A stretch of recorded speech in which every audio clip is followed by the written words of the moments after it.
Assalamualaikum warahmatullahi wabarakatuh. Ya, berjumpa lagi dengan saya AHS ya. Kita akan kembali lagi dengan pada struktur data, mengenal bagaimana itu sorting. Ya. Tapi di sini sorting yang akan saya bahas adalah mengenai pengurutan di bubble sortnya, seperti itu. Jangan lupa tekan like, subscribe supaya Anda bisa mengikuti terus mengenai materi tentang struktur data. Untuk itu kita langsung saja pada pokok materi pembahasannya. Nah, jadi kalau kita lihat definisi sorting itu seperti apa, gitu ya. Jadi kalau kita lihat di sini, pengurutan atau sorting ini serta pencarian searching ini merupakan konsep penting dalam dunia pemrograman. Jadi apa pentingnya gitu ya? Jadi kalau kita lihat mengurutkan bilangan-bilangan mulai dari terkecil atau terbesar, mengurutkan suatu laporan-laporan, bahkan juga nantinya perankingan yang sudah diterapkan di Microsoft punyanya Excel ataupun itu juga bisa sudah mengadopsi yang namanya sorting ataupun juga searching. Tapi untuk mengembangkan pada bahasa pemrograman kita perlu mempelajari bagaimana sorting dan searching ini bisa melakukan kombinasi yang baik terhadap pemrograman tersebut, gitu ya. Pengurutan dan pencarian ini dapat dilakukan dengan berbagai algoritma. Selain itu, pengurutan dan pencarian ini merupakan dua dari sekian banyak operasi yang paling banyak dipelajari dari ilmu komputer serta computer science. Apalagi sekarang ini zamannya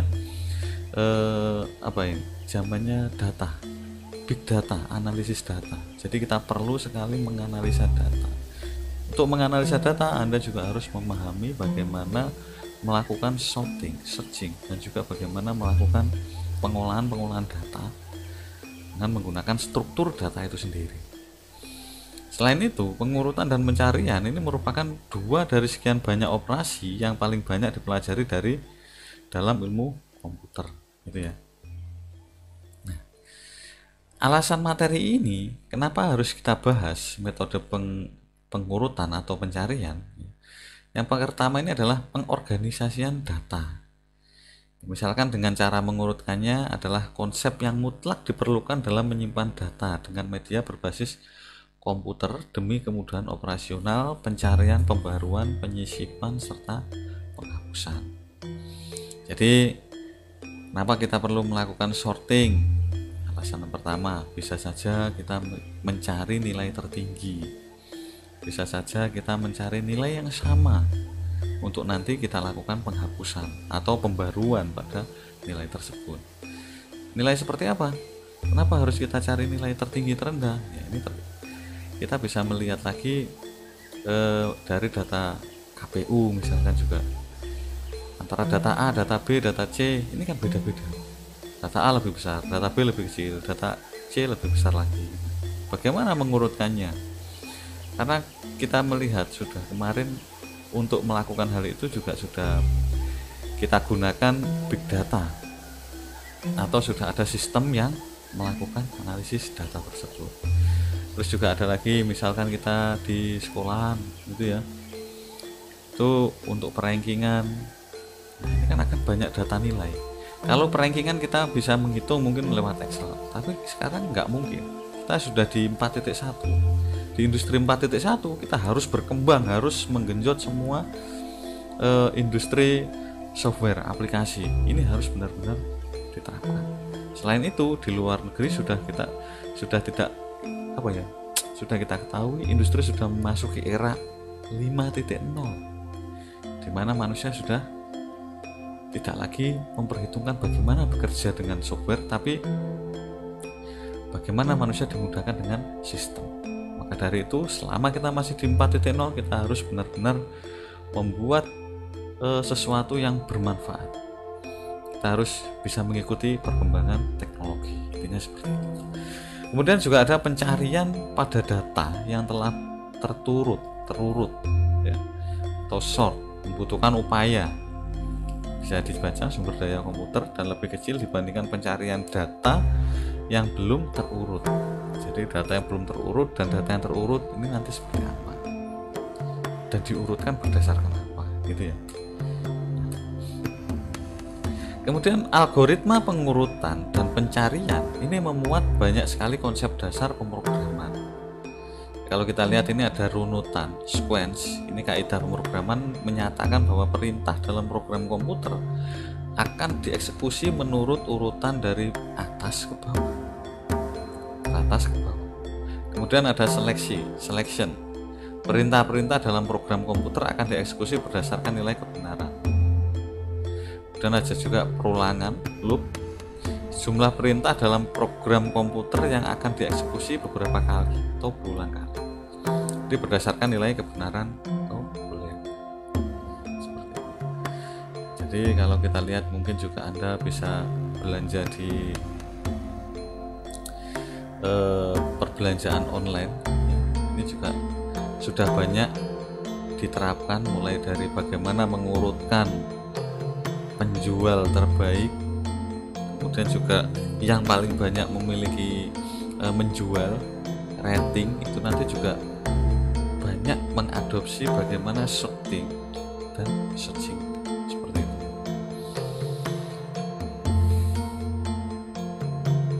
Nah, kemudian di pengertian sortingnya, ini pengurutan data sorting ini secara umum bisa didefinisikan sebagai penyusunan ulang atau pengorganisasian. Jadi himpunan data objek dengan aturan tertentu. Secara umum ini ada dua jenis pengurutan sorting, yaitu secara ascending maupun data disusun mulai dari nilai paling kecil hingga paling besar. Kemudian juga di pengurutan descending, ini data disusun mulai dari nilai yang besar hingga nilai yang paling kecil. Sudah paham kan ya? Pengurutan nilai besar maupun nilai yang terkecil. Kemudian juga dalam hal ini yang diurutkan adalah string atau karakter chart. Jadi nilai data atau tabel unik yang telah terdefinisi dengan baik. Juga terdapat berbagai metode dalam pengurutan sorting, mulai dari sederhana hingga yang sangat canggih. Juga yang menggunakan teknik rekursi. Beberapa contoh metode dalam pengurutan ini adalah bubble sort, selection sort, merge sort, cell sort, insertion sort. Setelah ada yang quick sort. Jadi kita yang akan mencoba di pertama dulu ya. Tadi adalah bubble sort. Bagaimana bubble sort ini bekerja? Jadi di sini bubble sort ini merupakan salah satu metode dalam pengurutan atau sorting. Seperti itu. Nah, kalau kita lihat di sini, algoritma bubble sort ini algoritma pengurutan yang berjalan paling lambat, namun mudah dipahami dan diimplementasikan. Jadi kalau kita data yang kita gunakan sedikit, mungkin itu tidak masalah. Gitu ya. Misal kayak pengurutan ranking. Nah, pengurutan ranking ini kalau menggunakan satu kelas mungkin tidak terlalu banyak ya. Tapi saya rasa cukup banyak tetap gitu ya. Jadi misalkan dari satu kelas ini yang ngurutkan ada 30 siswa. Sedangkan untuk mencari nilai paralel atau nilai keseluruhan dari kelas, kita kan harus mengurutkan keseluruhan. Jadi ada beberapa proses. Tapi dengan menggunakan sistem, kita cukup satu kali klik nanti akan melakukan pengurutan sendiri. Nah, pengurutan ini juga nantinya akan kita lihat jadi intinya pengurutan ini nantinya juga bisa berjalan langsung sesuai dengan aturan di bubble sort. Jadi ya, kalau kita menggunakan algoritma bubble sort, aturannya seperti ini ya. Kalau kita lihat nama bubble ini sebenarnya diambil dari karena nilai yang akan diurutkan, dia mengambang seperti gelembung ya, dari sudut lariknya, dari satu sudut larik ke dalam sudut larik lainnya. Kalau kita lihat n-1 1 2 3 4 5 6, jadi nilai n-1 1 2 3 4 5. Kalau di sini ada 6 berarti di sini min 5. Ada 5 tahapan prosesnya. Kita lihat ini ada langkah 4, 2, 3, 5, 12, 77, 5 dan 101.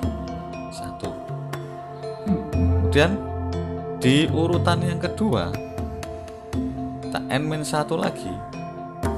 Ini adalah yang pertama 36 ya. 35. Jadi dia berkurang 1. Jadi yang di sini dia menarik ke atas. Ya. N1 35. Kemudian di sini juga ada 12. Di sini ada 42. Jadi dia kembali 1 langkah di belakang. Kemudian ada 5, ada 77. Jadi 5 yang ada di sini dia juga akan naik ke sini. Dia akan naik ke satunya ini. Di depannya 77 dan di 77 otomatis dia akan mundur. Ya. Kemudian juga nilai ke 101 karena 101 ini adalah nilai terbesar. Kemudian juga ada lagi pada tahap proses berikutnya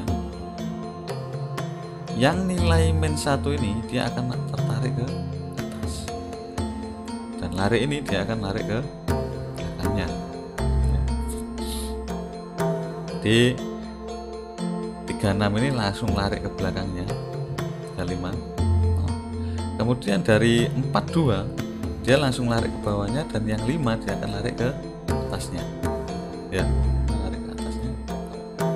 Dan 7 nilainya sudah tidak lebih besar dari nilai yang ada di depannya, maka otomatis dia akan tetap di sini sampai proses berikutnya ada di mana nilai terkecilnya atau nilai yang kedua ini tidak lebih kecil dari nilai yang ada di depannya, maka proses akan dianggap selesai. Jadi secara pemahamannya seperti itu. Nah, dalam gambar di atas maka dapat dilakukan pengurutan bilangan secara ascending ya, jadi nilai yang lebih tinggi akan mengambang float ke sebelah kanannya ya. Sementara nilai yang lebih kecil akan mengambang ke sebelah kirinya. Seperti tadi ya, dia akan bertukar. Istilahnya kalau di bubble ini dia mengambang, bubble kan mengambang. Kemudian juga ada perilaku ini dihasilkan karena data bergerak sepanjang lari beberapa kali, melakukan perbandingan nilai-nilai yang berdampingan dan menukarkannya jika nilai sebelah kiri lebih besar dari nilai sebelah kanan. Jadi sudah langsung ketika nilainya lebih besar dia langsung tertarik pada satu tahapan proses.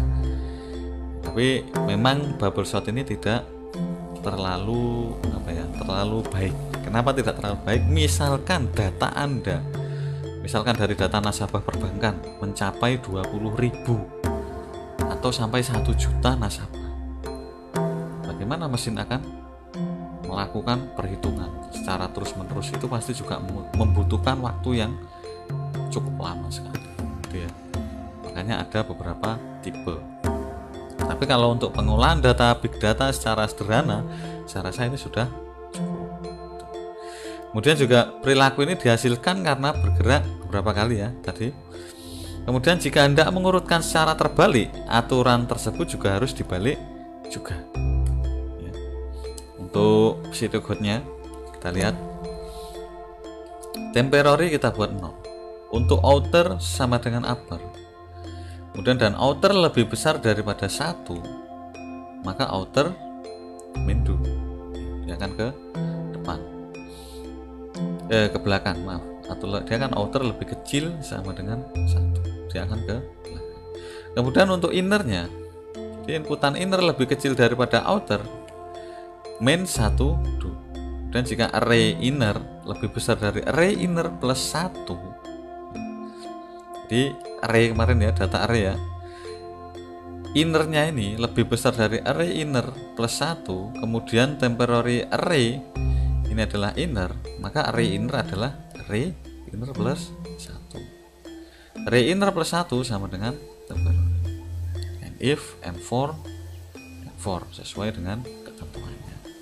Jadi sampai di sini sudah sedikit paham ya Kalau sudah, kita bisa langsung saja mencoba mempraktekannya. Jadi kita coba langsung praktekkan. Anda buka Visual Studionya, kita masuk di buat folder tersendiri. Sini saya coba membuat foldernya bubble gitu ya.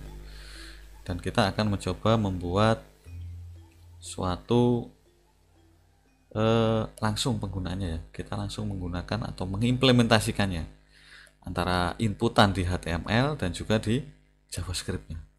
Jadi kita bisa membuat huruf kecil bubble.html. Nah, di sini juga kita coba buat HTML-nya dulu. HTML terus 2 kali.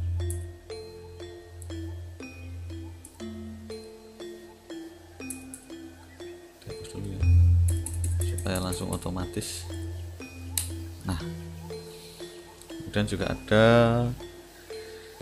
style CSS nya. Kita nggak perlu menggunakan style CSS, kita buat yang sederhana saja. Kemudian kita coba buat lagi file namanya bubble.js di sini. Nah, dan di sini scriptnya kita arahkan pada script bubble.js gitu. Kemudian di teks sintaks HTML-nya kita buat dulu suatu paragraf. Isinya adalah inputan. Kalau kita lihat sini, P label masukkan data. Jadi di label ini masukkan data label. Kemudian inputannya ini di sampingnya ya, masukkan data. Inputannya ini adalah tipe teks dengan ID adalah txt.jumlah. Jadi ID ini nantinya untuk mengenali ya ID apa yang digunakan. Kemudian kita juga mencoba menginputkan lagi button dengan value tambah data. Nilainya adalah nilai tambah data. Jadi buttonnya ini ada tulisan tambah data, kemudian juga ada eventnya. Nah, jadi event apa ketika kita membuat halaman ini nanti ya. Ini adalah mungkin kita bisa mencoba dijalankan ya. Coba dijalankan, masuk.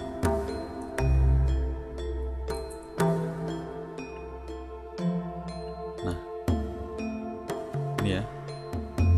Nah, masukkan data. Data harusnya berupa bilangan array, bisa jadi seperti itu. Kemudian tambah data. Ketika kita melakukan tambah, berarti di sini harus ada event. Ya.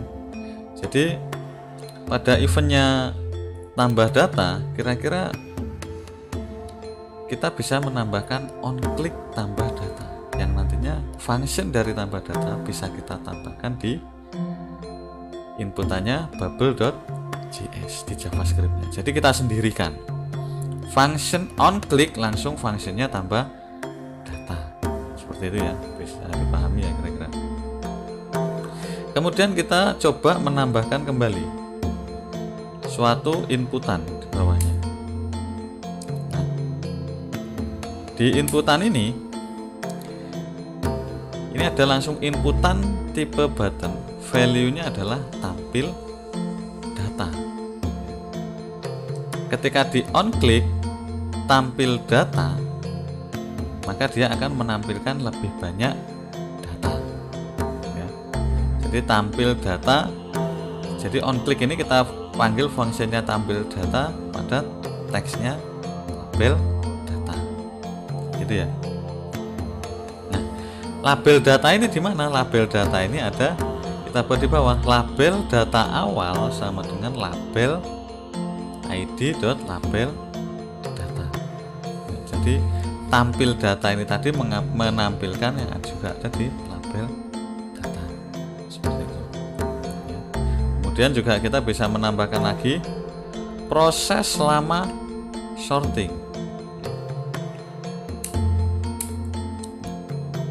Kita lihat di sini.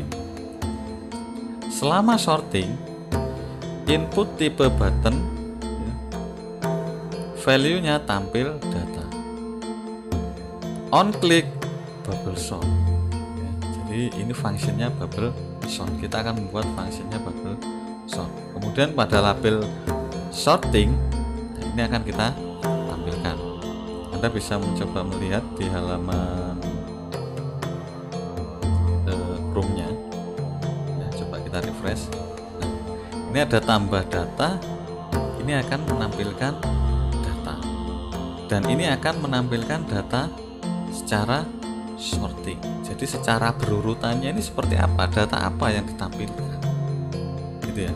Jadi data selama ditampilkan selama sorting ini seperti apa.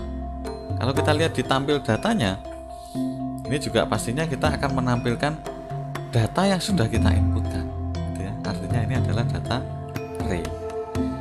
Jadi kita bisa kembali lagi di halaman ini ya.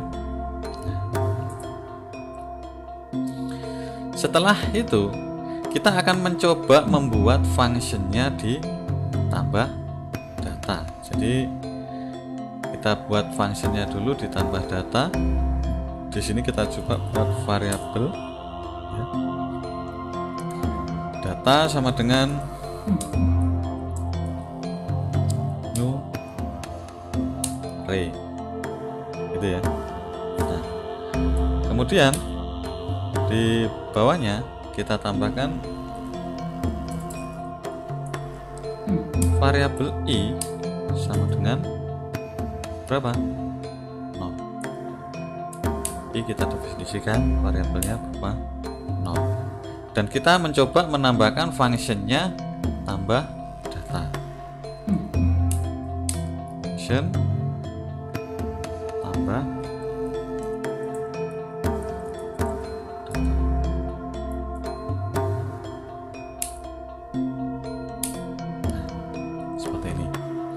Jadi ketika nanti event nanti dilakukan on click, maka otomatis dia melakukan atau menambahkan data.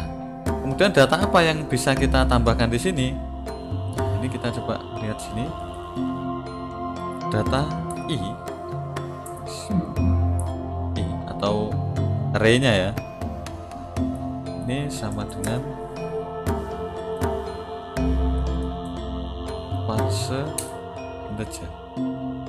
Dapat integer, ini ada dokumen dot get element by id. Kita masukkan nilai apa yang akan kita masukkan di sini. Kalau kita lihat di sini ini ada mana txt jumlah. Jadi yang akan kita inputkan ke dalam array ini adalah nilai txt jumlah. Berarti di sini otomatis kita isikan txt jumlah. Seperti itu ya. Nah, setelah itu kita lanjutkan lagi dot value. Ini ada nilainya. Kemudian di bawahnya kita tambahkan lagi dot get element by id.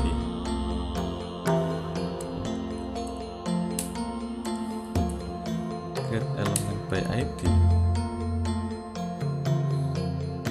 Ini txt jumlah dengan nilainya.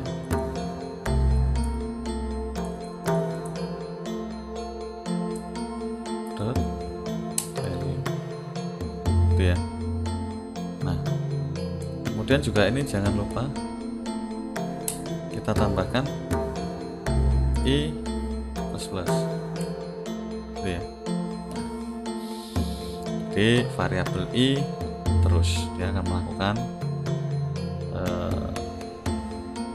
looping nilai dari atau mengurutkannya nilai berdasarkan txt jumlahnya.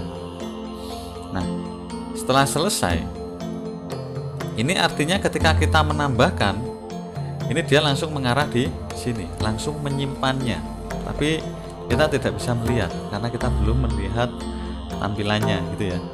Nah, untuk bisa melihat tampilannya kita harusnya membuat function apa? Function tampil data. Ini tampil data ya. Kemudian berdasarkan fungsinya tampil data, dia akan melakukan atau menampilkannya pada label data seperti itu. Jadi bisa kita tambahkan di sini di bawahnya. Function apa di sini? Tampil data.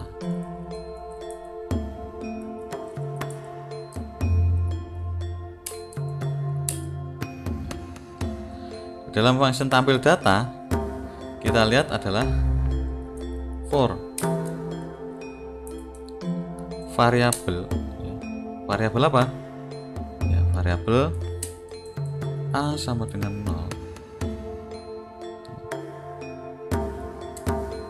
dan a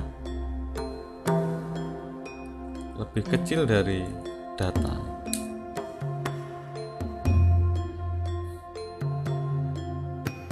Dot length atau atributnya, dan a++. Jadi kita buat suatu ketentuan. Nah, jika a seperti ini, maka runutannya adalah kita akan menampilkan dokumen get element id-nya. Get element by id apa? Itu teks ya, berupa teks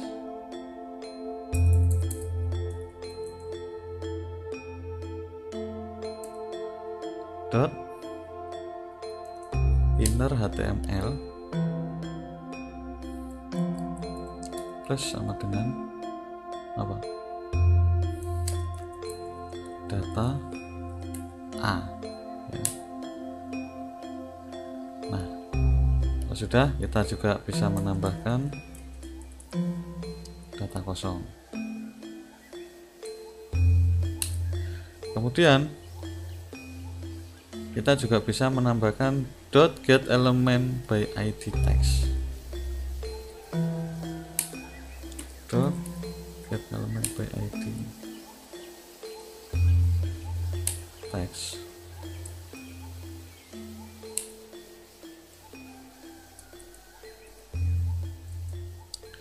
HTML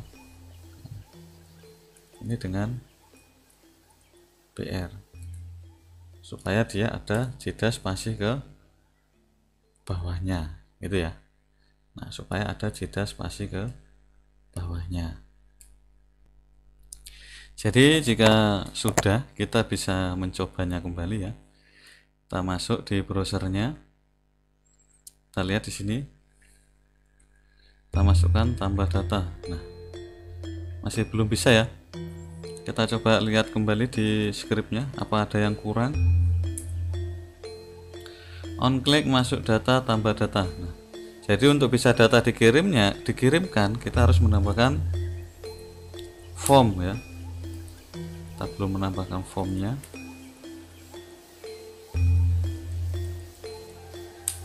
Nah, sampai pada tahap ini kita harus menutup formnya.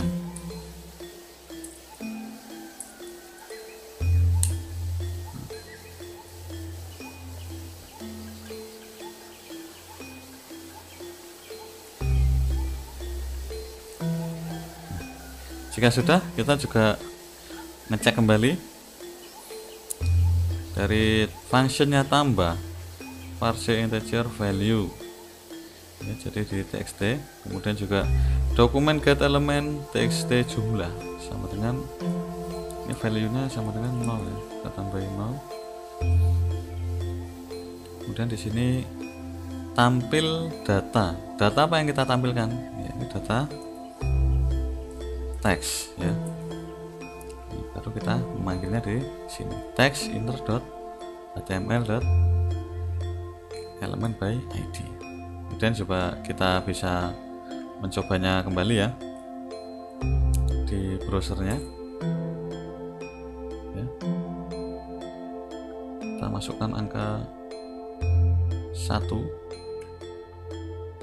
ya. Kemudian kita masukkan lagi angka 4, kita masukkan lagi angka 6.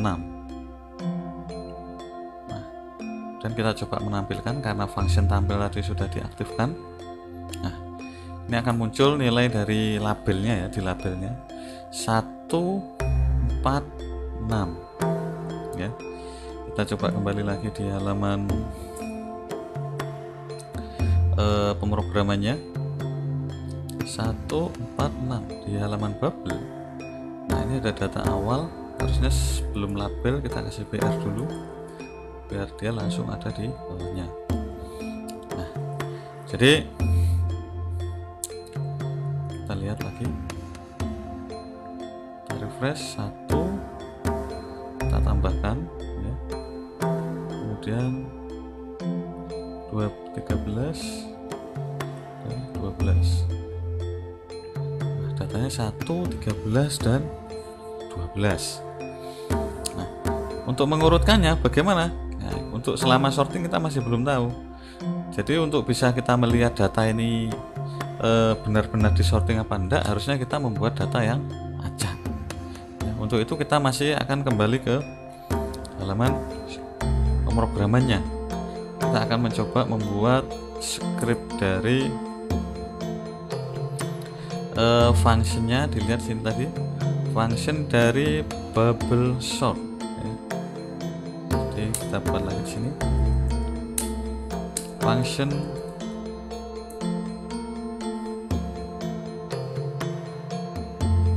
B-nya 2 ya, bubble sort.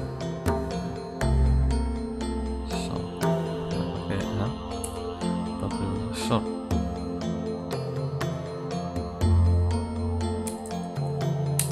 Nah, di sini kalau sudah pada function bubble sort, ini kita mencoba membuat variabel temporary-nya.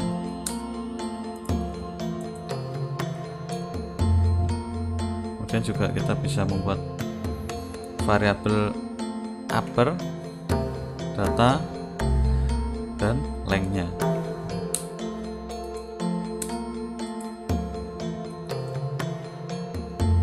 Variabel upper sama dengan data dan atribut panjangnya, gitu ya.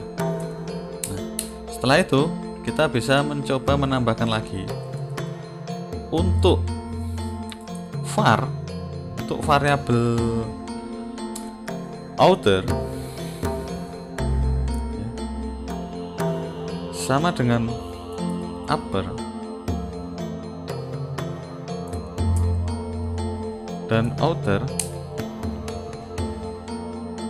lebih besar atau sama dengan 1,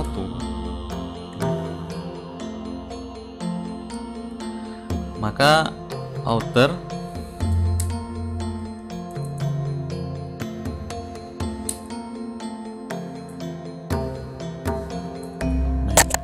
itu ya. Nah, kemudian kita buat di sini. Kita tambahkan lagi statementnya for ya.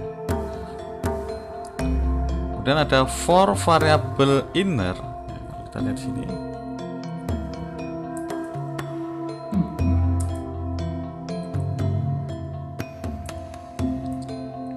inner sama dengan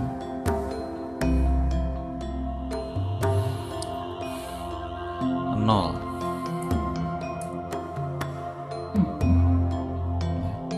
Dan inner lebih kecil dari outer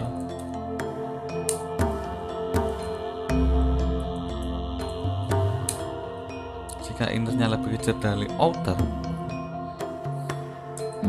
main 1 dan inner plus plus. Jadi jika innernya ini tadi lebih atau sama dengan 0 dan innernya lebih kecil dari outernya, maka sama dengan 1 ya. Kemudian di temporary-nya kita bisa menambahkan suatu statement lagi. If data, jika datanya ini tadi atau data innernya, berarti inner ini sekarang masuk di dalam array. Jika inner lebih besar dari datanya outer, maka bukan ya, harusnya jika inner lebih besar daripada data inner plus 1. Maka otomatis statement yang akan dibuat adalah ini yang baru kita buat temporary-nya sama dengan data apa? Data inner apa outer? Data inner. Nah, kemudian di bawahnya jika data inner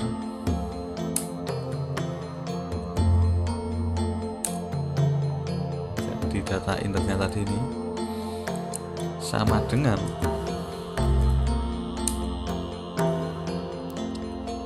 data inner plus berapa? Plus 1.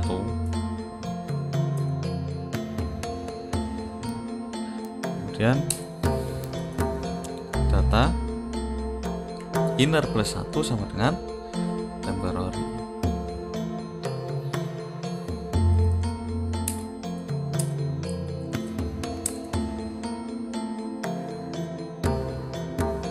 Sama dengan temporary ya.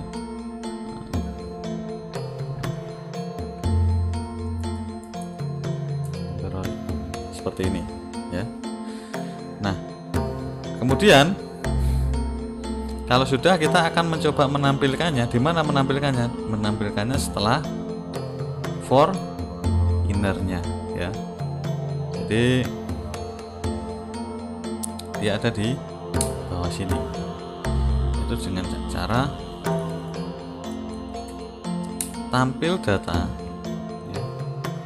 Kemudian menggunakan apa? Label sorting, LBL ya. Nah, di label sorting.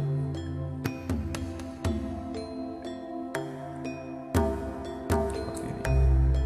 Nah, kemudian juga kalau sudah, berarti function dari bubble sort ini sudah bekerja. Jadi ada data, jika variabel innernya ini sama dengan 0, data inner outer min 1 ya, inner plus plus. Kemudian juga jika data inner lebih besar dari data inner plus 1 ya, temporary-nya seperti ini.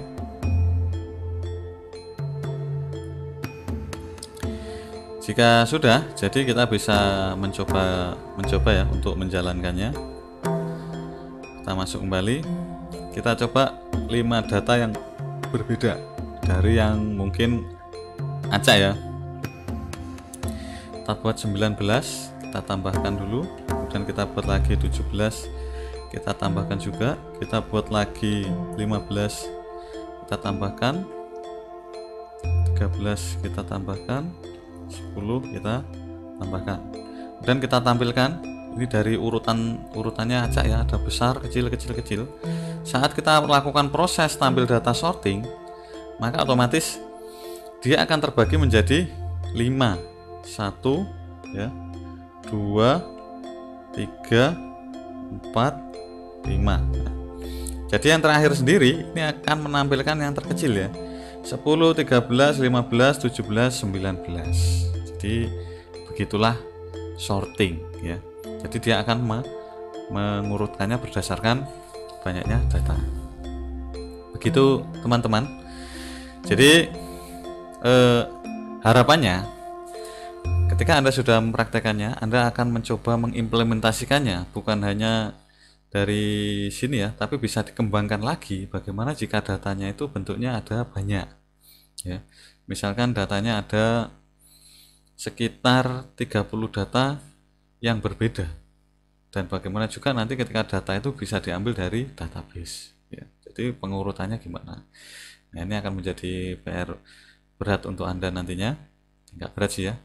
Nah, ini intinya Anda akan lebih bisa mengenal bagaimana sorting atau fungsi sorting itu bekerja. Terima kasih kawan atas perhatiannya. Sampai jumpa kembali. Maaf kalau ada hal yang kurang berkenan. Saya tutup. Assalamualaikum warahmatullahi wabarakatuh.